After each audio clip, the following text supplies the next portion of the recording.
It's improv lawyer versus comedian Cleveland fan, with Matt Crawford taking on Rob O'Reilly in 80s new wave music versus grammar trivia. This is Trivia with Buds.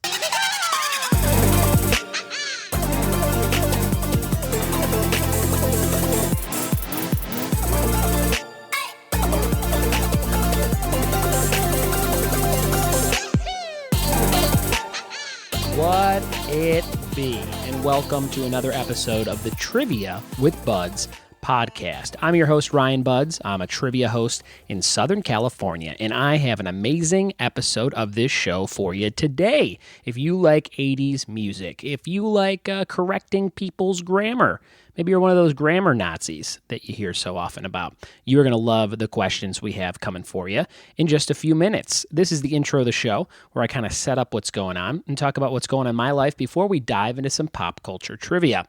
I had an amazing Father's Day, and I hope you did too. I got some great gifts from my wife and my daughter and my mother-in-law. I got some new swim trunks. I got some new shoes for the summertime, and I got John Wick 2 on Blu-ray. Now, my wife bought me John Wick 2 thinking it was Jack Reacher 2, two movies that I wanted to see, two sequels that start with J, and she had bought me Jack Reacher 2 because I had saw Jack Reacher 1 in theaters with my dad. That was the last movie we saw in theaters together before he passed a couple years ago. So she's like, oh, I got you the wrong movie. But little did she know that I really wanted to see John Wick 2. So that was an amazing gift, and I love the other stuff she got me. Got a nice little Happy Father's Day Finding Nemo card that brought a tear to my eye with Nemo and his dad Marlin on it from my daughter Annabelle. And we had a really good time hiking. We went to Bonita Falls in Fontana area and went to this amazing waterfall. All three of us. We never do anything active. And it was cool. There was a lot of graffiti. That was the only downfall, and the hike is a lot of rock walking. So if you're not into that, I don't recommend Bonita Falls, but it was very beautiful to see such a huge waterfall. I don't think I've ever seen a real waterfall in real life. So that was cool. Really fun Father's Day. And coming up really soon, next week, this Friday, I'm going on an amazing vacation down to Florida and Atlanta and Chattanooga, Tennessee, to see my two older brothers, my brother Tom and Scott. If you want to hear them battle on the podcast, go back to episode 10, where we did Stallone movies and Bon Jovi songs, I believe. Bon Jovi and Stallone lyrics. One of the most downloaded episodes of this show. So go back and listen to my older brothers. I'll be doing some more episodes with them on this trip, and that will be very, very fun. Going to Disney World, going to Savannah, Georgia, a bunch of fun time vacation stuff with the family. Oh, and I have a voicemail to play for you. This is a question that was left to me by my friend Pierre Jason Kelly. He's a fan of everything I do online over the last year or so. So this is a question for me from PJK. Let's hear what he had to ask me. What is going on, Ryan? It's your friend Pierre Kelly. And we all know that SmackDown Live is having their first ever Women's Money in the Bank ladder match. So, what I want to know, if Raw did the same, what would you put in?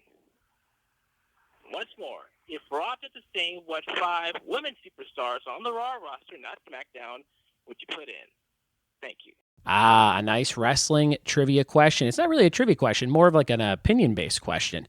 But I will give you my answer to your Money in the Bank women's match question, Pierre. So this is, you asked me to come up with my Raw women's roster version of the SmackDown pay-per-view Money in the Bank. So if you are not a wrestling fan, I'll go through this real quick.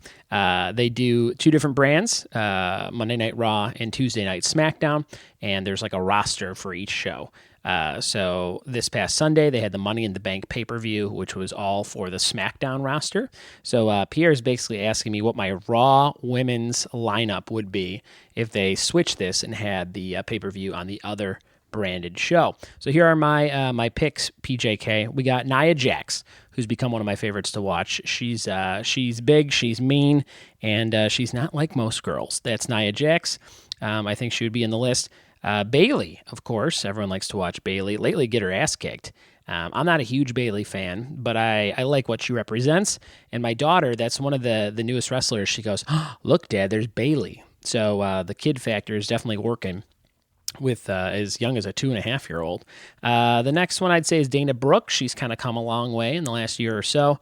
Dana Brooke. Sasha Banks would be my fourth pick because I love the bank statement. I think that's one of the coolest finishers, and I think doing that to an opponent through some ladder rungs would be interesting to see. And I would like my fifth competitor in that match to be Paige. Big comeback for Paige. She had her big sex tape scandal. She married or is engaged to Alberto Del Rio, and I think it would be cool to have her return at a match like this, maybe unannounced. That would be even better. So those are my picks. Nia Jax, Bayley, Dana Brooke, Sasha Banks, and Paige. Hope that answers your question, Pierre. And thanks for leaving me a voicemail. You can leave me a voicemail with a question, comment, concern, survey, opinion, that kind of thing, at 424-265-1212. That's 424-265-1212. That's like the trivia hotline. So thanks again, Pierre. Special thanks as well to Amazon for letting me set up a wish list. You could do that for like your business or your podcast or whatever you have, and it's like a public wish list, and people can buy me things on there to help support the show. So that's this week's ad. If you want to support the show, please go on to Amazon and search for the Trivia with Buds wish list. You can find it on my Facebook. You can find it on my website, and anything you want to buy to help the show become a better show would be amazing of you.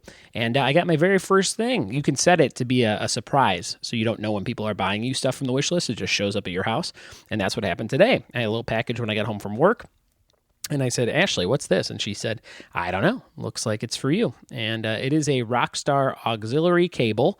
It's a splitter that lets you plug in 5 sets of headphones into the Zoom H6, which is what I use to record the podcast. And this is a gift for me from Fiona and Jason Neville. It says, hey, Ryan, happy to support the podcast. Cheers. So thank you so much, Neville's. That was so awesome of you guys to do that. And maybe someone else will buy me some headphones so I can actually have guests listen to how they sound on the show. That will be coming in year number 2 coming up here. And thanks again to the Nevilles for the amazing donation and gift of a headphone splitter for the Trivia Podcast. We're going to dive right in just a second here to the newest episode today. This is episode 48. It's about 80s new wave. It's about grammar. Here we go.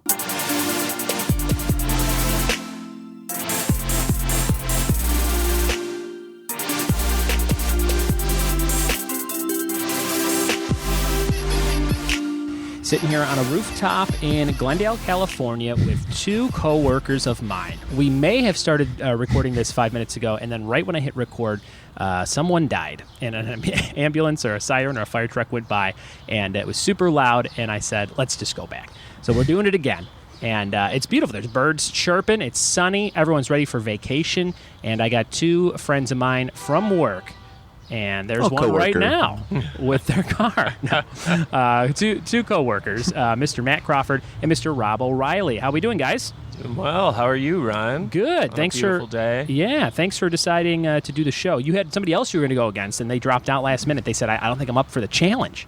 So technically, you've already won. Wow. So just through sheer intimidation. I mean, I was sending her really aggressive text messages, sort of, trying to get in her head before game time. You have long samurai-type hair. People can't see, but they can hear it. Yes. It hides my true intentions. My friend Clara in Clearance. That's the voice of Rob O'Reilly. Rob, how we doing over there? Good, man. And the first voice was Matt Crawford. You guys, Matt works in the clearance department for Super Jacket Productions on shows like Ridiculousness, one of the ones that I work on. I've worked at Super Jacket for the last 3 years or so, and that's thanks to you, Rob O'Reilly. I remember texting you, and I just said, hey, do you know anything? Are there any jobs available where you work? I didn't even think I knew where you worked. I think I just knew it was an MTV show. And you were like, oh, yeah, my boss is actually looking for somebody today. And I sent you my resume. I had an interview that day. And it was Kismet, yeah. So and you brought her a pizza. Brought her a pizza from Taste Chicago. And she was like, Chicago. He's going to be so successful. It's so funny how like the littlest of human tricks works out. You brought her pizza and she was like, oh my God, he's going places. One. He's great. Yep. I'm hiring him. Yeah. It's like, wow, I guess I should bring pizza to every job interview I ever do from now. Just bring pizza everywhere. I stole that trick from Ken Gar. comedian Ken. Oh, yeah? He said, always send somebody pizza. They'll never be mad it showed up. And I was like, oh, that's a good little tip. So, yeah, that worked to get me in the door. But that did start with a text to you. And you and I became chums doing a show at Flappers and Comedy Club in Burbank, California. You gave me a great tag. Yeah, it was about, let's see, was it about... I've told this story before on other podcasts. It was something about female condoms being large. Is that what it was? No, it was about, I don't do the joke anymore, but it was that, my joke was about who uses a dental dam. Dental dam, that's what it was. Yeah. And then, like how, like who is this for? It's like, it's in the heat of the moment. Neither person... It's like, what is, the guy's afraid or the girl's afraid she's going to get gingivitis from the guy. Or the guy's not going to mess up his chances of having sex by being like, you're disgusting. Let me just put this over you. And so my whole joke is about how, like, no one's ever, like, there's the same box has sat there dusty in Rite Aid for 10 years because no one's ever bought it. And then your tag was that a dental dam is like having a picnic and throwing the blanket over the food. Oh, that's right. Okay. In my head, when I've told this story before, it was about how you could use a female condom as a picnic blanket. It's so large. I think that's... Wow. I think that's your memory of the joke is way worse than the actual joke. That's true. That is true, yeah. That makes me sound awful. If you're going around telling people that, I'm like, I gave him this tag, this horrible tag, and he loves it, and put it in his act. And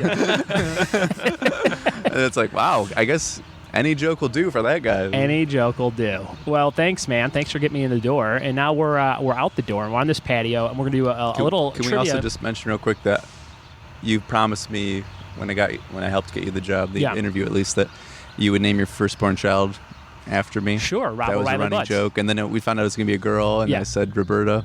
Yes. And you laughed, but I was secretly hurt that... And you're dead serious. And now I have another kid on the way. And it may be a boy, maybe a girl. Second chance. So it's either Rob or Roberta for my second kid. It's a great... But then, see, imagine this. If it's a boy, and you name him Robert, or Rob, from then on, every time someone asks why he's named Rob, you can tell a dental dam story. Or a picnic blanket story, like I've been doing for years, 3 years. Man, there's a lot of accidents in Glendale today. A lot of angry Armenian drivers, it seems like. Speaking of Armenians, there's several coming out onto this rooftop now. Well, this is a live podcast. I don't know if you knew that. We charge admission. It's $15 a ticket to come watch a taping. So the studio audience is filing in now. They're filing in right now. Some of them escorted by the fire department. Mm-hmm. That's right. Now, you guys don't know each other very well, do you? Because do you work together a lot? Segment producers and clearance producers don't really work together too often. I feel that there's an associate producer between us, very similar to what's happening right now. So what ends up happening is segment producers find the clips, and then associate producers find the people behind the clips, and then I haggle with those people. Sure. So I'm bringing everybody together. Negotiate rates and whatnot. Exactly. Is Ridiculousness the only show that you work on? I actually was brought in initially to work on Crash Leads, Nickelodeon's Crash Leads. But at this point, it's all ridiculous? At this moment, all ridiculousness all the time. Yeah, and when he's not doing some clearance stuff, he's all about improv all the time. You're on like 100 improv teams, taking classes, graduating from things. Tell us about that. Yes, that all happened. And it's all continuing to happen. Sure. The glamorous world of independent improv, the money, the women. Sure. You really can't keep track. Yes. No, I started taking classes. Zip, zap, zap. And that's really it. Yeah. It's Upright Citizens Brigade. I've been taking classes there since last April. Yeah. Finished up 401 with this guy, Will Hines, who's pretty incredible. I had him. Did you take a class with Will Hines? Yeah. I think maybe he filled in for my teacher or something. I briefly was taught improv by him. Yeah. I took an improv class with a guy named Duncan Hines on Craigslist. Do you guys think that was a bad move? A lot of frosting puns in this class. That's too funny. Mm-hmm. I'm sure it was less expensive than Upright Citizens Brigade, which is... It was $5,000. Now... It was $5,000 for the one class. Are you sure this was an improv class? It wasn't just some sort of strange cake frosting ritual / pyramid scheme. You give me $5,000 and was kind of tell fetishy. free friends. It was a little fetishy. Every person you meet in LA, I had no idea that Matt did improv. Yeah. I just knew of him as someone who works at the same company. It's like everyone you meet in LA is an actor or does improv or does stand-up. It's like there's no one here that's just like just a normal 9 to 5 one dude. job. Yeah. Well, Yeah. Matt, before he was making stuff up on the stage, he was making it up on the stand. That's right. He was a that's lawyer, right. big time lawyer. Really? Well, let's not. Well, what is the working definition of big time in this Long hair. situation? It means long hair. Right. I was an attorney, so I went to law school in Boston back in the What school? early aughts. I went to Boston College, graduated in 2009, and then worked in New York for a while as an attorney and moved out here in 2013. Sat for the California bar, then practiced for about 2.5 years, and finally decided I'd give something else a try. There I didn't you go. really find my bliss in it Interesting. as a profession. We Yeah. had very similar timelines because I went to BU, I wasn't in law school, but undergrad, and then I went to New York afterwards and Right on. for 4 years, and then I moved here. And 7 Rob, years you ago. were a longer-haired comedian in New York. You had like a shaggier Yeah, haircut. I looked more like you. You Actually. a little bit more like Matt Crawford, and that must be a New York thing. You, And but with glasses. Yeah. you started doing stand-up in New York. Was that your first like open mic? Type No, I thing? did stand up before I even went to college. I Okay. did stand up. Oh, you at a shared a talent video. show. Yeah, you did. You shared yeah. a high school video with glasses. did. Classic Facebook. Rob People love O'Reilly that video. That's a great video. There were some good bits for a high school kid. Yeah. Usually, like when people are doing a high school, the high school talent show, it's like, a couple of, like PG-13 dick jokes, and then they're done. But there was some quality bits in there. It was cool. That was a nice TBT you shared. You're married. You have a dog. The dog is underneath us. His name is Mowgli. He's got some of the coolest He's hair. snooping around your feet right now. I would describe his hair as Christopher Lloyd's in Back to the Future. It just looks like he's always stepped out of a time machine, this dog. And he's got a great name, Mowgli. Is that after The Jungle Book. Jungle Book? That's Yeah. right. I was going to say Gremlins. That's not right. What is You're thinking the Gremlins? Mogwai. Mogwai. That's Yeah. it's exact. But his name is not. What is his name? in Gizmo. Gizmo. Yeah. So I'll come to the trivia starting. Do I get before- a I point? know, right? Do I get a point? 0 points. All right. I was just talking about. Were you guys either of you in Boy Scouts as kids? No Nope. Boy Scouting you for know, me. my older brother was, and I think, I definitely went to meetings and Yeah. stuff, but I don't think I was ever actually technically part of it. I went on I've never seen my wife run in 12 years. I think I mentioned that to you, Rob. Yeah, I laughed at that. We That don't- should be a bit if it's yeah, not. That's we fine. don't, It's totally uh, I've never seen her run. we don't do a lot of physical stuff. We're just not like aerobic people, I guess. I've never seen either of my parents run either, and they're 70. Well, my dad's gone, but my mom's 71. Never seen her run in my life. You probably still won't see him run again. Probably not going to see her run anytime soon, yeah. But I played basketball as a kid up until 8th grade or 9th grade or whatever. But I never, we like doing stuff. I take like my daughter to the trampoline park, stuff like that. But I'm out of breath in like 30 seconds. So anyway, for Father's Day yesterday, she goes, "What do you want to do? You want to do something outside?" And I go, "Yeah, let's go on this hike to this waterfall." So we went it's near Fontana, California, San Bernardino County, and it's called Bonita Falls. And it's this really big waterfall that you can hike to. It was like a mile and a half in, mile and a half back. It's all rocky, so it's like very uneven, kind of hurts your ankles a lot. But the kid did it, the wife did it. She's 5 months pregnant, and it was really fun.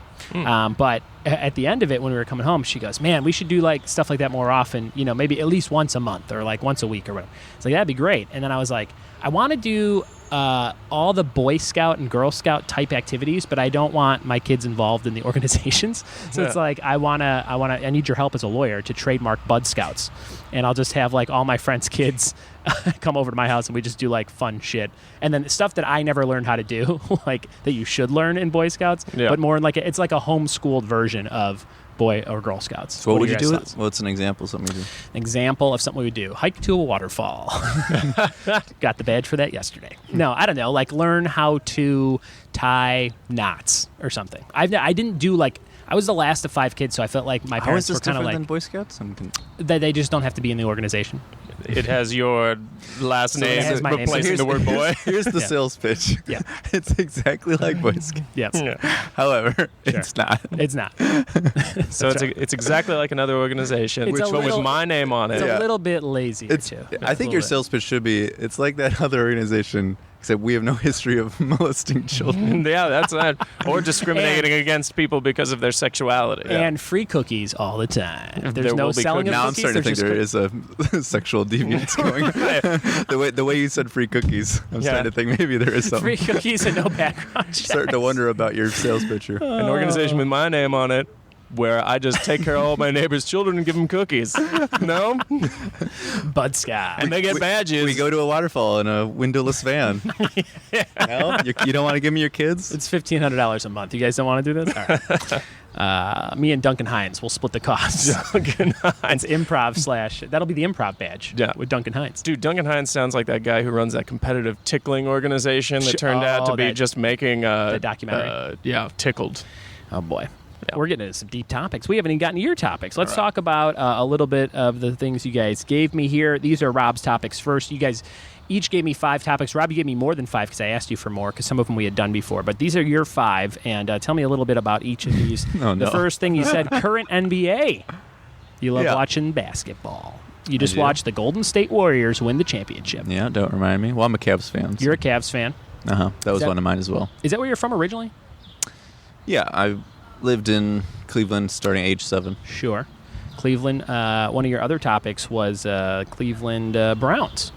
Cleveland Browns. And that is a football team. Yeah, a team that you could only care about if you're from Cleveland. There would be definitely. There's no one that's like, I grew up in Texas, but I just always loved the Browns. If you had to pick one Cleveland team to root for the rest of your life, which team would that be? Any sport? The Browns. The Browns? Yeah, that's it, huh? I'm way more obsessed with the Browns than anything else. It's just you think it's more. It's the most fun sport to watch. The Browns play 16 games a year.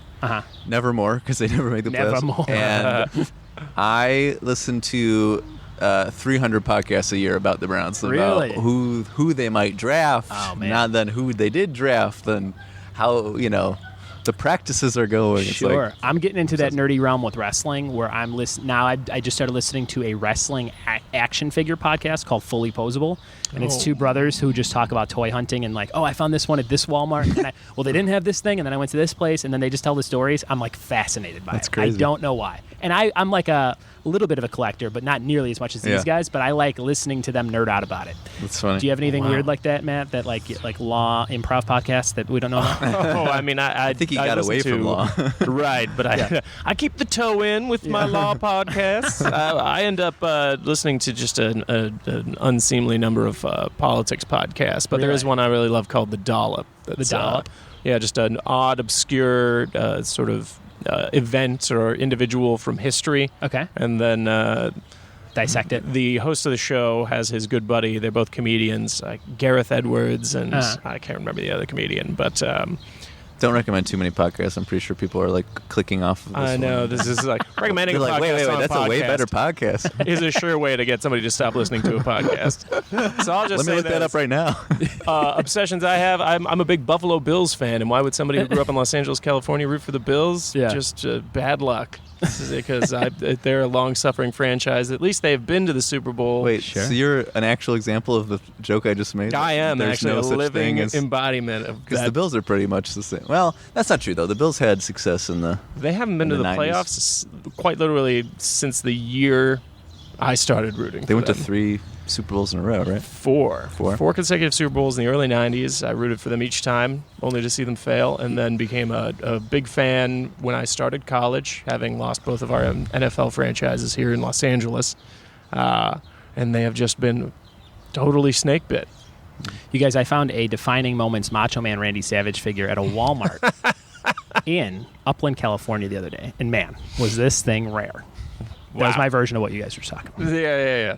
So there was a comedian who had a joke about how, because they went to 4 straight Super Bowls and lost. Also, context: whenever there's a Super Bowl, they make the winners' shirts for both sides because they don't know who's going to win yet. They donate right? So those they to make a third world thousands country. of. So and then they send the team that lost. They send those shirts to Africa. So he had a joke about how the people in Africa must think that the Bills are the most amazing team. Yes. This dynasty. Wow, we won 4 straight more Super Bill Bowls. shirts. Somewhere there's a village in Sierra Leone where the Bills are the greatest NFL team. The 90s Bills are the greatest NFL team that ever played. There you go. Rob, your next category, stand-up comedy history. Now, we've done 80s stand-up comedy was a topic picked for my friend Pat Chase from Chicago a couple episodes Sounds back. pretty similar. Yeah. Is there a certain period or chunk of comedians that you'd say you'd be the best at if we were talking stand-up history? There's a new show coming out about stand-up in the 70s, right? On FX. Yeah, I think I have a pretty good knowledge of stand-up in general. But if I was to start reciting bits from a comedian, who's the number one you could identify, you think? If I was like... You know, like doing some Carlin bits or yeah. I would definitely. Well, I don't get those right at all. I wouldn't be able to recite those, as we learned earlier. Some of my all-time favorites. I love the first two comedians I saw before I did comedy, like live, were Seinfeld and Carlin, which was awesome. It was like 03 and maybe 04. My brother took me, my older brother Tom. Did you see anybody early on like that really made an impact? You know what's weird? I had actually started doing stand-up before I'd ever even seen it. Really? I did it several times, and then the first comedian I finally saw I was like 18, and I saw, actually I don't even remember his name. His name's like Joey Cola or something. Okay. He's pretty funny, but I can't remember his name. It's a New York guy. Uh-huh. But yeah, I never really saw live comedy. I mean, I saw a lot of it on TV. I saw all of the like Comedy Central presents. I would say those were the most influential on me. So like that was like Dave Attell, Jim Gaffigan, Brian Regan, Mitch Hedberg. Yeah. So there was some great comics in that time. Mitch Hedberg kind of brings me to your next topic, grammar. He was kind of big on, kind of piecing together things to sound a certain way to get the big punchline off. Grammar, you're an English major, is that right? No. You just made that up and decided it's true. I'm an English major. I feel like I was looking up some possible grammar questions for you, and I found some, and I did pretty good on the quiz. Do you feel like you would do good on a grammar quiz? Yeah, I was thinking about it as soon as I emailed that to you, though. I don't really know the names of, like the parts of speech name. Like I know good grammar. Sure. In other words, I can correct a sentence, but I wouldn't say I'm like, that's called the past participle, So if those are what your questions are, I'm in trouble. But. We'll have to see. Your other topic, Cleveland Browns, we kind of already mentioned earlier, being a huge Cleveland fan. And your last topic, stock market. I don't even know how I'd ask questions about that. I would just be like, I guess symbols. I could ask you symbols about like what is the symbol for Coca-Cola? Like what certain things are. There's all kinds of terms that people use to evaluate stocks. Sure. Are you a stock guy? Are you following stocks? I'm starting to get into it now. Yeah. I've read a book, basically. I mean, it was I had to come up with 12 things that I could talk about. It was not easy. Do you invest in anything regularly? Mm-hmm. I have a lot of investments. Yeah. Oh, very good. How about you? Are you an investment guy, man?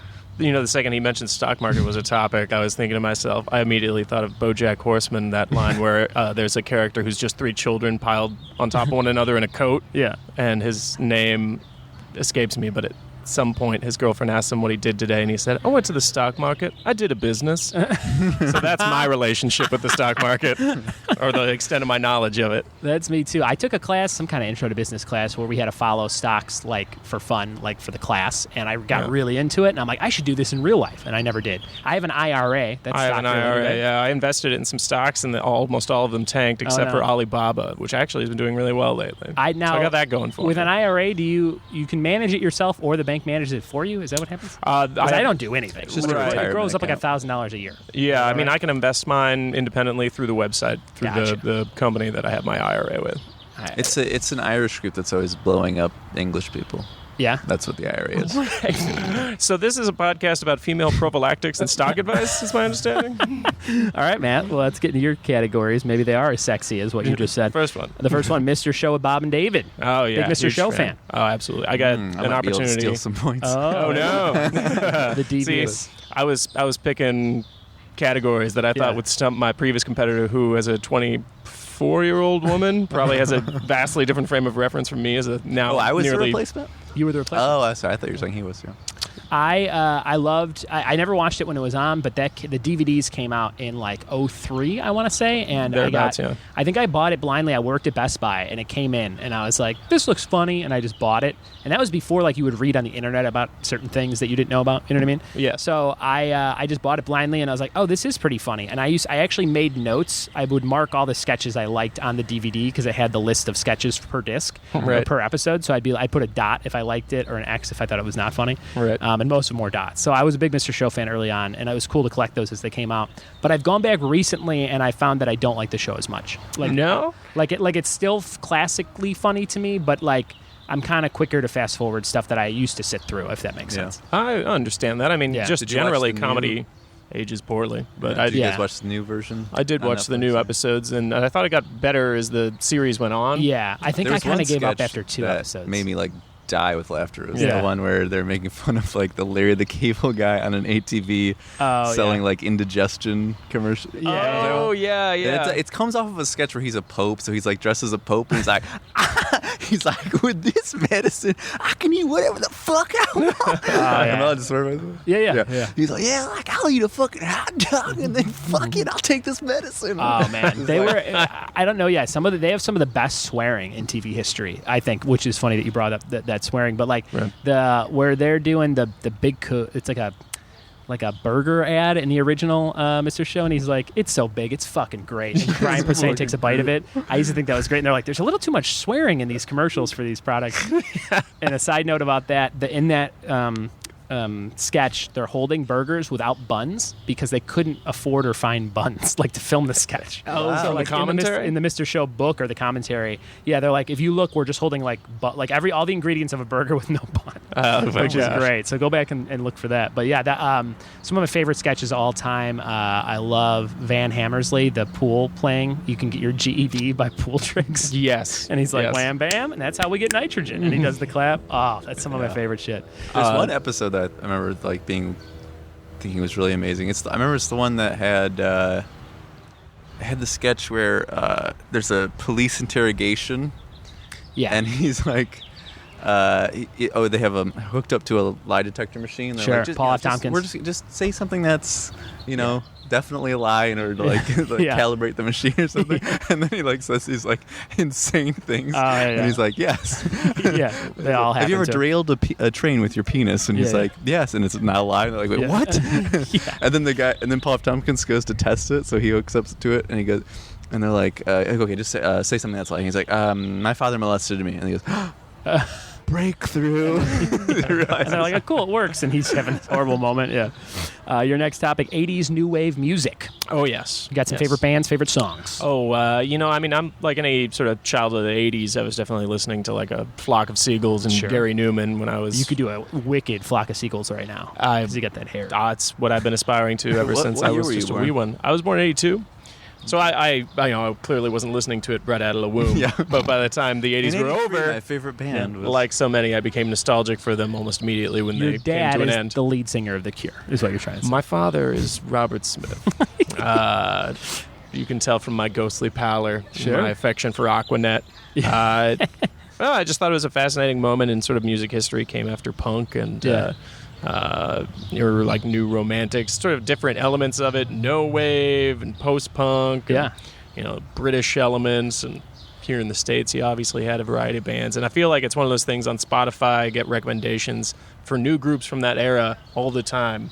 Just when I thought I knew who they all were, some other freaking band comes out of the woodwork. UK it's just like an endless supply of twee, whiny, electronic 80s goodness. There you go. Your next topic, you're going to be mad. I've never seen this, and this is a much sought-after movie that everyone loves, The Fifth Element. I've never sat down and watched it. Luc Besson's masterpiece. I love it. Right after Lucy. I won't spoil the end of Lucy, but Lucy is preposterous. Is that by the same? That's the same maker. Put some specific movies that have been. You a Fifth Element guy, Rob? Have you seen it? No, I don't think I've seen it. So I hope there's no questions. Yeah. Costumes designed by Jean-Paul Gaultier, Mila Jovovich's breakout role so that she could be in 300 other Resident Evil movies. There you go. One of my favorite Bruce Willis performances. You call him Bruce Willis? He should have an album called Big Willie Style. Bruce Willis Style. Bruce. All Will Smith covers. I mean, he had an album. He had an album that came out in the 80s. Bruno, right? Wasn't that his Yeah. He had like name? Your next topic, 20th century presidents. 20th century. Let's see. We got JFK. That's definitely one of them. Right? It's almost smack in the middle of the century. Abe Lincoln would not count. Not a 20th century president. Let's see. Truman. Harry Truman, indeed. Yeah. How about Barack Obama? He does not fall into the 20th century. Oh, that's category. right. He became president in 2008. A little quiz before the quiz, possibly. And your last topic, David Bowie before 1980. Those were his best years. Before 80 was the best for you? Yeah. So he went through sort of a problematic period in the 1980s. It's funny because... Would you call it a new wave period? Well, no. I mean, he sort of helped to inspire new wave, and then he went off on his own thing where he released a very poppy album called Let's Dance that had a bunch of smash hits like China Girl and obviously the title track. But then he just kept going down this dark road and I don't know if it was maybe because he stopped abusing cocaine or maybe he was just generally a happier person, but his artistic output suffered, as happened so often with musicians. But he got it back in the 90s. He came back. Bowie before 80. So those were your 5 topics. We're going to reveal the topic I chose for each of you. Rob, your topic's going to be grammar. So do we get one? You get one topic, yep, and it was literally the one I was least confident about because you made me pick 13 things. That's right, grammar. And Matt, yours is 80s new wave. So this is grammar versus 80s new wave. Okay. It's kind of the one I was least confident about too. We're going to have a buzz-in word. What's like a 1 or 2 syllable word that might be fun for you guys to buzz in with? Got to wait for the whole question to be read, and then you'll buzz in, and whoever buzzes in first gets to answer first. If you get your topic right, you get 1 point. If you get the other guy's topic right, you get 2 points. Anything fun for buzz-in words? We could say Mowgli. I hear people say it all the time. Mowgli's pretty good. Well, will he get upset? Because then he'll start. I got the perfect. If you guys can't think of one, I got the great product endorsement, Bud Scouts. Oh, Bud Scouts. It's buzzing with Bud Scouts. I'm buzzing with that, yeah. All right, Bud Scouts is the buzz-in word. We'll start with Rob's topic of grammar. And again, both you can answer. We'll go back and forth. I'm definitely going to lose this game. If you get your topic right, you get 1 point. If you get the other guy's topic right, there's no way he doesn't know points. as much grammar as I do, and there's no way I know as much new wave as he does. Like, I for sure know I'm losing. Well, right away. We'll see what happens. We're all winners here. There you go. In the game of Glendale. Trivia Showdown. All right, here's question number 1 for grammar. A declarative sentence always ends with a what? Bud Scouts. Matt. Period. It is a period. That would be a declarative sentence. What would be like, what are some other types of sentences? Interrogative? That'd be a question mark? Right. So you exclamatory? Yeah, exclamatory. Those ones are kind of easy. Interrogatory. But declarative ends with a period. Were you confident in knowing that one at all, Rob? Remember how I mentioned how I don't know what things are called? I just know. All right. Question number 1 for 80s new wave. This was Matt's topic, but Rob can steal 2 points if he gets any of these right. Here's question number 1. Depeche Mode sang about having a personal what? Jesus. Oh, Bud Scouts, Jesus. That's 1 point for Matt. I'm going to have to say he doesn't get that one because he answered without buzzing in. I answered with the answer instead of the Bud Scouts. Do you know that song, Personal Jesus? I do, yep. There you go. Here's question number 2 for grammar. What was the number 1 voted schoolhouse rock song of all time? The number Bud 1. Scouts. Yes. Conjunction Junction. That is right. 1 point on the board for Rob, and there's never been a shutout, Rob. There never will be. So good job. 1 point. It's 3-1. Matt did get 2 for that first one for stealing. Here's question number 2 for 80s new wave. What's the name of the red hat Devo would wear in performances? What is the trademark red hat called that the band Devo wears on Bud stage? Scouts. Yes. Kind of a weird. Spin hat? Incorrect. Not a bad guess. Matt Crawford. Bud Scouts Igloo? Energy Dome. It's called the Energy Dome. That's what they refer to. I didn't know it had a name. I didn't either. Looked it up. Here's question number 3 for grammar. Give me an example of onomatopoeia. Bud Scouts. Rob. Or crank. Crank. What was the first noise going to be? At first I was thinking of sex noises, but then I was like, wait, that's not an onomatopoeia. Oh my God, crank. That was great. Yeah, something like kaboom or pow. Right. Yeah, Adam West 66, rest in peace. Adam West, Batman type sound effects. Those are all onomatopoeia. Well done. Matt, did you have one on the tip of your tongue? I was going to say wham. What if I made you guys spell onomatopoeia? That's one of those bullshit words. Actually, wham could be a cross-section between 80s music and... yes, shit. that would be... Maybe it is for the combo question. You never know. Here's question number 3 for 80s new wave. What was the 1985 hit song from the Breakfast Club called? Bud Scouts. Bud Scouts. Matt. Don't You Forget About Me That's by right. Simple Minds. That's 4 points. 4-2. It's a pretty close game for Rob not being confident in his grammar choice, or my choice on his behalf. Here is question number 4 for grammar. What's another name for an octothorpe?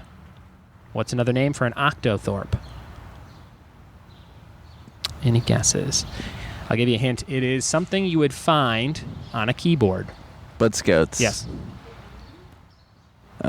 Is it a mouse? Or, well, like is it a directional pad? It is not a directional pad. Any Bud guesses, Matt? Scouts. Is it a semicolon? It is the hashtag sign or pound sign. I forgot our subject was grammar. I don't know why I'm going with keyboard stuff. I think I might have thrown you off with keyboard. So no points there. We're on question number 4 for 80s New Wave. Simon LeBon is the lead singer of what band? Bud Scouts. Yes. Duran Duran. And that's your 5th point. 5-2.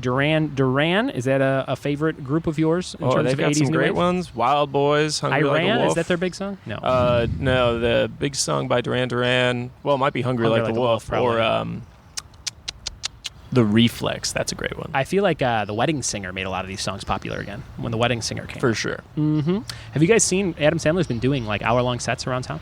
Really? No. Stand-up sets. He just did West Side Comedy Theater, popped in, did an hour. I guess maybe he's doing a Netflix special. I'm guessing that's probably what it is. That's all people do anymore, these Netflix specials. When's yours, Rob? You got one coming up? Yep, of course.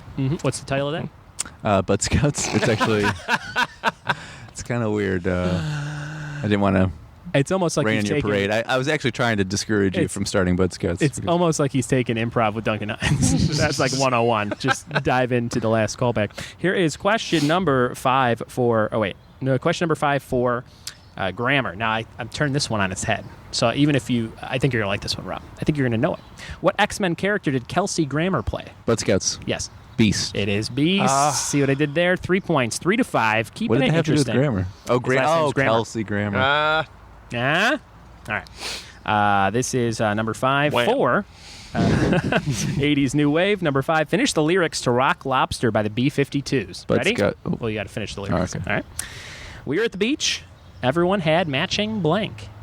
We were at the beach. Everyone had matching. Do you want me to... Should I sing it like the guy? Would that help? Can I sing it? Sure. All right. Go ahead. Bud Scouts. Yep. We were at the beach. Yeah. Everybody had matching trunks. Trunks is incorrect. Rob, do you have a guess? We are at the beach. You have to sing it in the voice. He sang it with.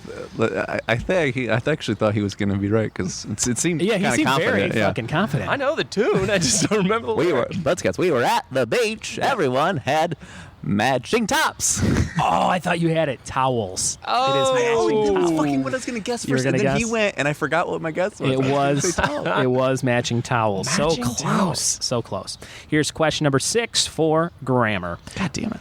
Financially, often, and almost are examples of what kinds of words? Financially, Scouts. often, and almost are examples of what kinds of words? Adjectives.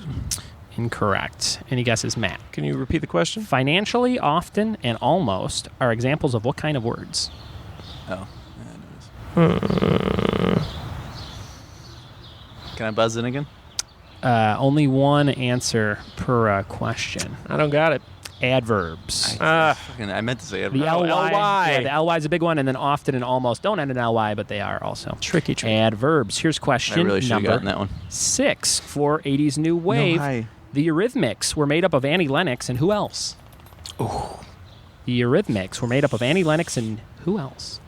This guy used to live in Toluca Lake, right by my first apartment. No kidding. I think he had a studio in his house. And I think the Jonas Brothers bought that house. My friend Lindsay's dad, Kevin. All I know is he lived in Toluca Lake. That's a good strategy. Rob, any guesses? The other guy from the Eurythmics with Annie Lennox? Is he famous? To her? I'm not going to guess. David A. Stewart. David Stewart. That's information I had at some point. There you go. Here's question number 7. Maybe you got this information. What kind of proofreading mark would you put under a letter that needs to be capitalized? What kind of Bud proofreading mark Scouts. would you put under a letter that needs to be capitalized? Bud Scouts. Yes. Underline. You would underline the period. No. I'm going to give Matt a guess, and if he can guess more clearly, then I will give him the points. If not, then I will say, Rob, you get it. Remember when you had to proofread people's papers in like 5th grade or 6th grade, and they kind of talk about this Yes, I had stuff? to do this as the senior articles editor of the Boston College Environmental Affairs Law Review. Oh, boy. Can I get a copy of one of those? It's fascinating enough for a whole other podcast. I'm going to say underscore because I don't know. It is 3 lines under the letter. So it's like if the A needs to be capitalized, it's like 1, 2, 3, capitalize that I letter. used to do that. There you Son go. of a 3 beast. letters. Little proofreading trivia for you. Here comes I was number... told I would get that point. Oh, yeah, that's right. Oh, boy, what a... checking it out. 4-5. It's a very close game. Here comes number 7 for 80s New Wave. What all-female band sang about vacation? Bud Scouts. Rob. The Go-Go's. And that's 2 points. So it's now 6-5. Rob is Sneaking winning by out 1 point. ahead. Got the 80s New Wave. Well done, Rob. I'm getting ready to go on vacation. You guys going on any trips soon? I'm going to Tennessee That's all I and ever Florida. wanted. Had to get away. Happy to get away. I just got back from Palm Springs and I was in Las Vegas the weekend before that. There you So go. I think I'm vacationed out for just a minute. Did you leave some stuff in Vegas? I came back with all my possessions save for the money that I left at the casinos that they wouldn't give me back. What's your game? Blackjack? It's all blackjack all the time. Blackjack all the time. You know what mine is? Roulette, which has terrible odds, but it's the only one I've ever won on, so that's the only one I ever play. You just bet it on black. Bet it on black. You got any Always games, Rob? gambler. You a big gambler? I feel like you invited me to play cards at some point, maybe? Yeah, probably. Card games? Yeah, I like gambling. Yeah. I've maybe canceled on you, let's say a baker's dozen times when you've invited me to a game night, and I always feel shitty about it. I don't feel shitty. You always have fun stuff going on. So. You just sent me a request, or you're like, hey, I'm getting some people together. We're playing this new thing. It's called archery tag. Yeah, that And didn't work out. You shoot arrow. I had to get 10 people, and I only got 7. But sons of bitches. You shoot those I don't have arrows. enough friends. You shoot those arrows at each other like a laser tag kind of a deal, but with rounded out arrows. It's like an adult version of Nerf bow and arrow. There I you would go. say. That looks like a fun Seems time. like it'd be fun, but I think it'd be fun. We should do it on this patio. Some of Glendale's finest. Here is question number 8 for grammar. We're diving back over there. This was Rob's topic. Either you can buzz in. Number 8, in what person is the famous novel The Catcher in the Rye told? Bud Scouts. Yes. Holden Caulfield. Which would be what person? Sorry. I'm sorry. It's first person. First person. Well, then that's what I'm looking for. 7 to 5. First person. The Holden Caulfield character telling you all about his... what does he do? Does he leave boarding school and then he has a mental breakdown? Is that the story of that book? He goes on a couple adventures and then he's in a mental institution. He leaves school after a boy, I think, commits suicide. And he's having a hard time. And he's having a rough time, and he goes to the big city. He goes to New York and has some adventures. Yeah. He thinks everybody is a phony. Yeah. And I remember he talks to a therapist, and then the therapist tries to touch him or something. Right. He goes to see his therapist in the city, and the therapist makes a move on him. So that whole book is about teens trying to... it's probably the ultimate coming of age type thing. You're trying to deal with a bunch of shit of growing up and then dealing with all these real life things that could happen, and nobody had really written a book like that before. Is that why it's so revered? Teen angst, I think. Yeah. It was basically like the modern teenagers recognized in that book. I read that book in study hall because I opened it and there was like a swear word on the first page. And I'm like, oh, this is pretty good. And then I just read the whole thing. And then I read Perks of Being a Wallflower, which is very similar. Very similar... I guess that's like the MTV generation version of that book. But almost like now that we said it out loud, I'm like, wow, that's like the exact same book. The author of that book would probably be immensely flattered. J.D. Salinger probably would not be. He's gone, isn't he? He did die. And he was like a recluse, like nobody knows died, much and I about think him. they're going to release some more books of his that he had. I think, well, I don't want to generalize for all teenagers, but it was certainly my own experience was, it's an age where you're kind of trying to figure out who you are, and you want to belong to something, and you're going through puberty, you have all these weird feelings, and so any of these pieces of literature, whatever, that are come along and they're like, yeah, other kids are weird and suicidal too, and you're like, I connect with that. So sure. I used to read Highlights magazine until I graduated college. Here is question number 8 for the New Wave side. What 1977 and 1982 band would Paul Rudd's Marvel character most be into? Bud Scouts. Yes. Adam and the Ants. That's right. Adam and the Ants. I got to Ants, and then after that I was like, what the fuck does Ants have to do with it? Adam and the Ants. Do they have a hit song that comes to mind? Goody Two Shoes is their big hit. Oh, that's the one. Very good. What if you just did a weird anti-trivia question where you're just like, nope, sorry, Duran Duran. And you're like, no, I just feel like he would like Duran Duran. And I don't. Yeah, subjective. Wholly subjective. I should do a totally subjective trivia night, and just people would just be pissed. Every 65 questions on a 2-hour trivia night, every question is my own thoughts. Yeah. Yeah, the answer was Bud Scouts. Sorry. Here is question number 8 for the grammar side. Number 9 for the grammar side. Country Grammar was the first album from Nelly. Bud Scouts. In 2000. And the name of his first single, but what was the second single from that album called? I retract my Bud Scouts. The second single from Nelly's Country Grammar Bud album. Scouts. Yes. Down, Down, Baby. I think that's Country Grammar. So incorrect. Oh, okay. Yes. Repeat the question. I'm a touch confused. Country Grammar was the name of an album, the first album from Nelly, the rapper, in 2000, and the name of his first single was also Country Grammar. What was the second single from that album called? Bud Scouts? Yes. It's Getting Hot in Here. That came, I think, an album or two later. It was EI, E-I. Uh-oh. So no points there. Uh-oh. It's 7-6. Rob is up by 1 still. Here's question number 9 for 80s New Wave. What group holds the title of first ever video played on MTV? Bud Scouts. Matt. The Buggles. The Buggles is correct. That's 1 point. It's now 7-7. Did you know it, Rob? Yeah. Video killed a radio star. That's like a number. That's like a trivia question. Everybody, I feel like, knows. That song's pretty terrible, if you ask me. Not a very fun song. I think I liked it back in the day, but like anything, you listen to anything too much, Sure. it'll die. Here is your last grammar question, number 10 of the Trivia Showdown. We got a couple more things to do, but we're going to finish out strong. Number 10, what part of your face is commonly on the most misspelled words list? What part of your face is often on a list of most misspelled words? Any guesses? You guys are looking at your own faces. Trying Bud to Scouts? figure it out. Yes. Uvula. I don't know what that is. It's a little dangly bit in the back of your throat. A little bit more common. Any guesses, Rob? This one's also subjective. No, it's not. It's nose. Nose is hard for me to spell. Bud Scouts. Iris. That's not a bad guess. It's tongue. People always spell tongue wrong. Tongue. I was right behind it with uvula. No points there. No points there. We got one more question left for 80s New Wave. Let's see who gets this. It's 7-7. Very close Can we game. just point out that wasn't a grammar question, though? Spelling. Spelling's not grammar. That's a totally different subject.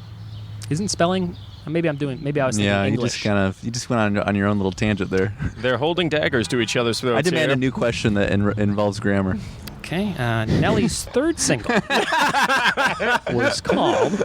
Actually, does anyone know Nelly's third single off of that? Third single off Country Grammar. I happen to know it. Self-titled. I keep wanting to say the thong song, but that's Cisco, so I don't know the answer. Actually, it escapes me. Country Grammar, EI, and Ride With Me. That was the third one. Yup. All right, last question. What band did a cover of It's My Life from the group Talk Talk that's still a radio hit to this day? Bud Scouts. Yes. No doubt. And that's 2 points for the steal, and that means it's 9-7 right now. What? So there are 2 things left to do. You can get 2 points for this next thing. It's called the combo question. It combines both 80s New Wave and grammar, and then that's worth 2. And then we have a thing called the categories with Buds, totally separate category that I'll play with you guys, and you get 3 points if you're the last person standing on that. So right now it's 9-7. Rob is up by 2. You guys did pretty good. What did you think of those first 20 questions? Some tough stuff in there. Some tough stuff. Definitely sad about how much grammar I've forgotten. All right. I'm so sad I missed the adverbs question. I definitely knew that. I just didn't think that was a rough All right. one. That's the end of the Trivia Showdown. Now we're going to jump into the combo question. Combo question. Okay, so this combines 80s New Wave and grammar. This is for 2 points. You're still buzzing in with the word Bud Scouts. Okay, for 2 points. What New Wave band with the song Melt With You most represents Rob's category? Either of us can. What is the premise? What are we doing? You're just buzzing in. It's just another question, but it's worth 2 points if you get it, and it combines 80s New Wave and grammar in some way. What New Wave band with the song Melt With You most represents Rob's category? Bud Scouts? Yes. Is it OMD, or Orchestral Maneuvers in the Dark? Incorrect. Any guesses? So you're looking for an 80s New Wave band. Stop the world and melt with you. Oh. And it has to do with your topic in some way. Although you would disagree based on what you just told me. Any guesses? I remember now.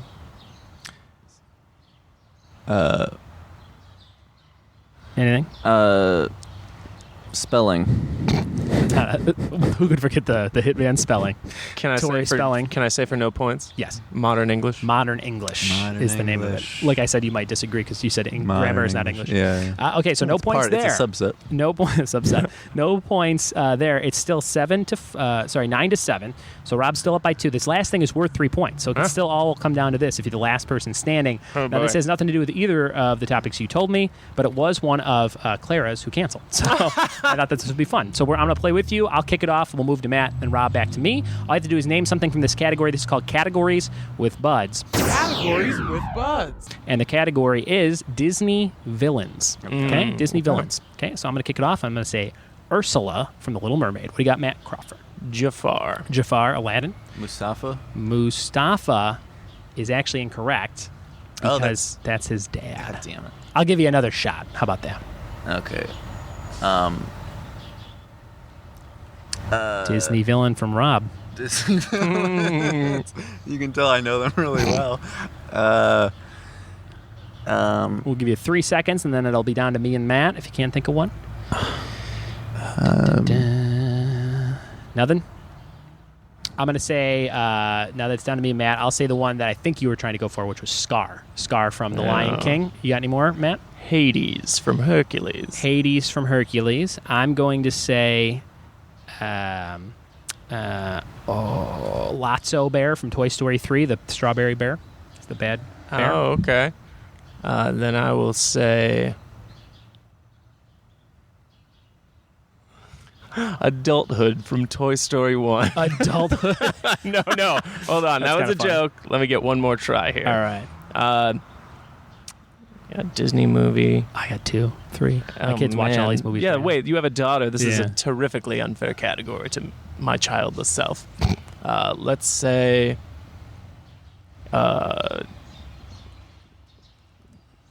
The Mean Streets of New York from Oliver and Company. I think you're out. I got a couple. I got Captain Hook, Peter Pan, Cruella de Vil. There's a bunch of different witches I just remembered as soon as that was out. Sure. Or the Evil Witch. Maleficent. All those. Yeah. Maleficent from Snow White. As the winner, I kept trying to think, because I just watched Beauty and the Beast, but I couldn't. What's the name of the guy? Gaston. I kept trying to think of that. Did you like the live action? I was pleasantly surprised with it. I thought it was pretty good. So as the last person standing, I get 3 points for myself, but since I'm not really in it, I get to award the points to who I see fit.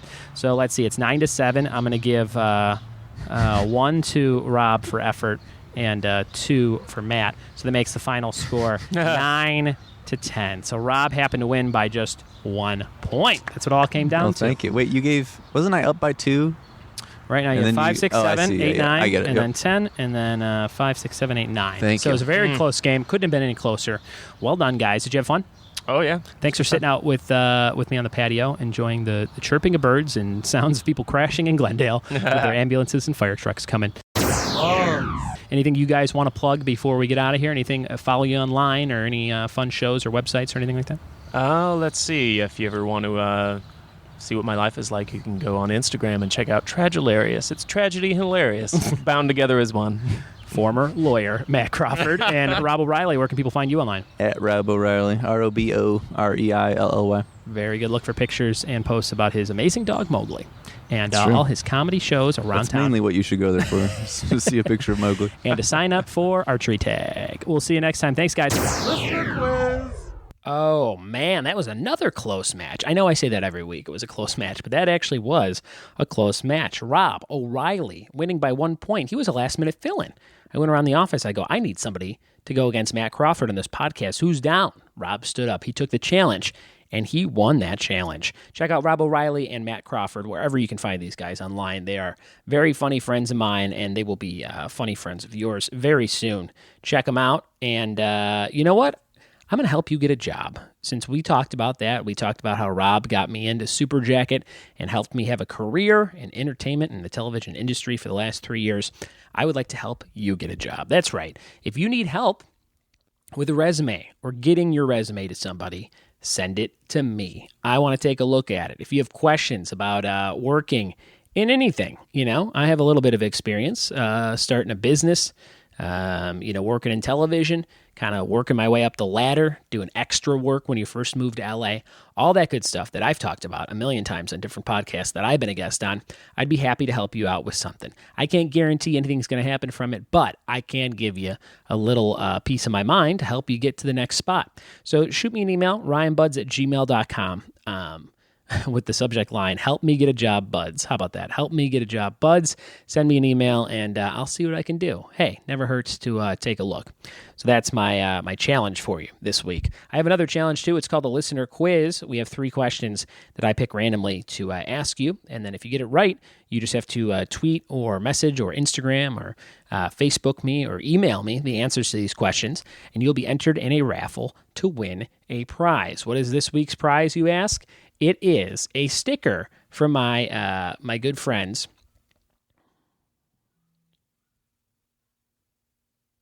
It is an amazing sticker of Rocco's Modern Life. That's right, Rocco's Modern Life in pure sticker form. I'm going to give you a cool sticker sent to me by a friend of mine in Texas. You're going to love it. Check out this week's listener quiz prize is an autographed headshot from me.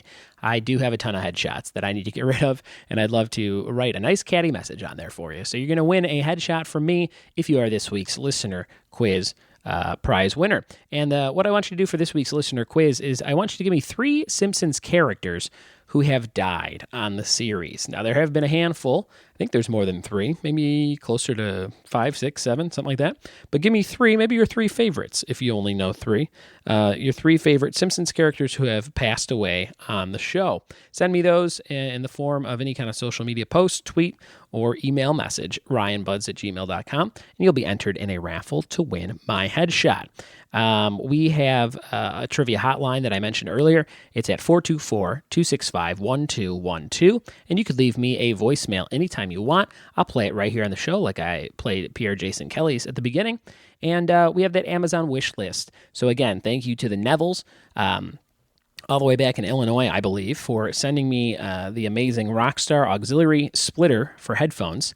That cable will come in handy on future episodes, and guests will be able to hear themselves if people send me some headphones. They're only like $12, and I just need 3 pairs of them. So if you want to help support the show, go on the Amazon wish list, check out stuff I have on there. I have a couple cool party games that we can incorporate into the show. One's called Monikers. That's something I've been looking to get and would love to incorporate into the show. So check that out. Grab me something from the wish list for the show and help support the show. It would be amazing. That's about it. And one more shout out today to the Pod Quiz listeners. If you found my show by listening to Pod Quiz in the UK, I greatly appreciate it.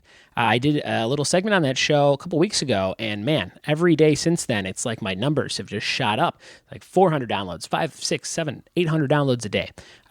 So I know it's all from that show. It seems like that's got to be the case. So thanks so much to James and Pod Quiz for having me on for a segment. And that's all I got for you this week. Thanks for listening to the Trivia with Buds podcast, and we'll see you next time. Have a good summertime day. Bye-bye.